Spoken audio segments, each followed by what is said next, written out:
8 state agencies and programs were found to be high risk by the auditor. If the $24 billion in homeless money is accounted for, Max, I'd love to know where it is. America, while everybody's focused on Minnesota daycare fraud scandal and Tim Walz taking the heat for over $1 billion stolen from taxpayers, California has been running the exact same grift on the scale that makes Minnesota look like amateur hour. A California State Auditor just found 8 agencies pose a high risk of serious fraud, waste, and abuse. Nearly $100 billion at risk. And just like Minnesota, nobody can account for where the money's going. Here's the kicker. Gavin Newsom is probably thrilled that Timmy Tampon Walz is getting the heat right now because California's fraud problem is exponentially worse. And this fool wants to run for president in 2028.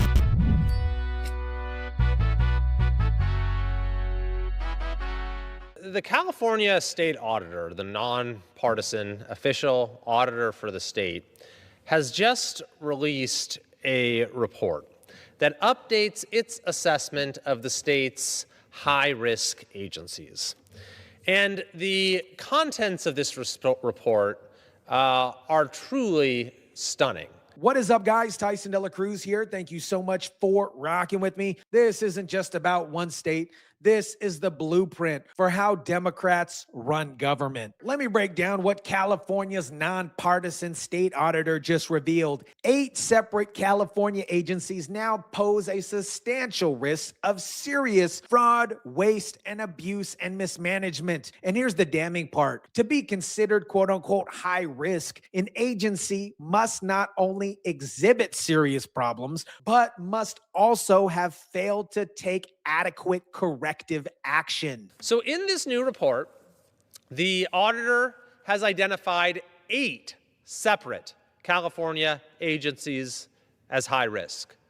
4 of those 8 have joined the club, this dubious distinction, during the Newsom administration, including the newly added this year Department of Social Services. Think about that. The longer Newsom has been in charge, the worse the fraud problem has gotten. These aren't new agencies that just started having problems. These are agencies that were already struggling under Newsom's leadership. They got even worse. Among the findings as to why these various agencies are considered high risk are that massive payment errors in our CalFresh program could now cost the state $2.5 billion in federal funds. Medical eligibility problems, continuing to make payments to people who don't meet income thresholds or who have left the state entirely are putting billions more at risk. Continued fraud and overpayment in unemployment benefits are costing billions after a massive $32 billion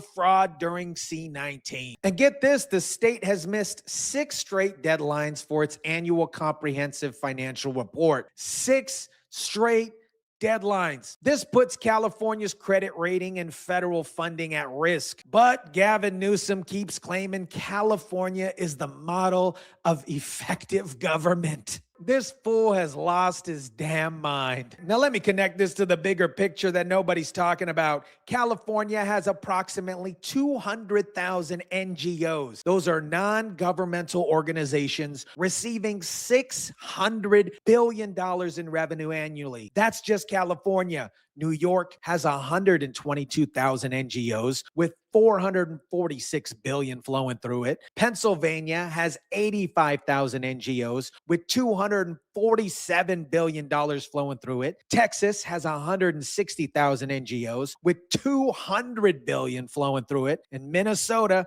our good friends at Minnesota and Timmy Tampon Walz, have 42,000 NGOs with $121 billion flowing. The top 5 states combined have 650,000 NGOs receiving $1.6 trillion in revenue. And just like we saw in Minnesota with the Somalia daycare fraud, I'm the captain now. Nobody can properly account where the money's going. These are mission-driven organizations that receive funding by private donations, foundations, and obviously government grants. But the oversight here is virtually non-existent, literally like Stevie Wonder's vision. California is wasting and allowing federal taxpayer money to be stolen. And they want to act like that's not what has been going on. You responded to something that the governor was saying about money that was stolen from the original tranche of the COVID aid. And they acted like, oh, well, we implemented these fraud controls. No, they didn't. Well, that's exactly right. $32 billion in fraud for unemployment during COVID. No other state was even close. The federal government advised California to take basic fraud protection measures, and Newsom ignored that advice just like he ignored burning the brush in California. California taxpayers obviously suffered the result of this. The nonprofit sector in the U.S. receives over $303 billion annually in government grants alone. That's separate from private donations and foundations funding. And when you have 650,000 NGOs in just 5 states receiving $1.67 trillion, you create a system that's impossible to properly oversee. This is the grift, also known as the graft. Look it up. Open a nonprofit that provides daycare services. Open a nonprofit that pretends to help youth crime. You make millions just like these people did in blue-led cities, because nobody's actually checking if you're doing what you claim to be doing. So why isn't the lamestream media or anybody else talking about California's fraud crisis when it's exponentially worse than Minnesota? Because Governor Gavin Newsom is the Democrat frontrunner for 2028. And the mainstream media doesn't want to damage his presidential aspirations. With no offense to Hochul in New York or Pritzker in Illinois or Waltz in Minnesota, but Gavin Newsom is the undisputed fraud king of the United States. California is America's fraud capital. Think about the timing here. Minnesota's fraud scandal breaks. Timmy Tampon Walz gets hammered in the media, and suddenly everybody's focused on the $1 billion in Somalia daycare fraud. Meanwhile, California has $100 billion at risk across 8 high-risk agencies, $32 billion stolen in unemployment fraud, and 200,000 NGOs receiving $600 billion with virtually no oversight. The auditor found examples that truly boggle the mind. During C-19, the Unemployment Development Department ordered 7,224 mobile devices, cell phones, and hotspots so employees could work from home. After the pandemic ended and these devices were no longer being used, the state continued to pay services for thousands of them, costing millions upon millions of dollars. This is the level of incompetence and waste that we're dealing with in California. And Newsom is probably thrilled that everybody's focused on Timmy Tampon Walz right now instead of asking questions about California's fraud crisis. Now let's talk about the most egregious examples of California's fraud problem. The $24 billion that disappeared into homeless spending. The state audit found that California spent $24 billion on homelessness and couldn't tell anybody where the money went or what they did with it. After nearly 20 years, California's high-speed rail still hasn't seen a single track laid despite spending billions of dollars. The 911 system costing taxpayers $650 million before the state had to scrap the whole project because the technology wasn't working, and the $24 billion in homelessness spending. The homeless population in California increased substantially. Half of the unsheltered homeless in this country now reside, get this, in California. Think about that. California spent $24 billion on homelessness, lost track of where the money went, couldn't prove that they helped anybody, and homelessness just keeps getting worse and worse. That's not incompetence, my friends. That is a system designed to funnel money directly to organizations while the problems actually never get solved. And while California can't account for $24 billion in homelessness spending, they're rolling out the red carpet for illegal immigrants and providing benefits that American citizens can't access. The priorities here: couldn't be clearer. This isn't just a California problem or a Minnesota problem. This is the Democrat governance blueprint playing out in every blue state. Create massive government programs with billions and billions of dollars of funding, establish thousands of NGOs to administer services, eliminate oversight, and when auditors start asking questions, claim that you're working on reform. Worst case scenario, blame Trump.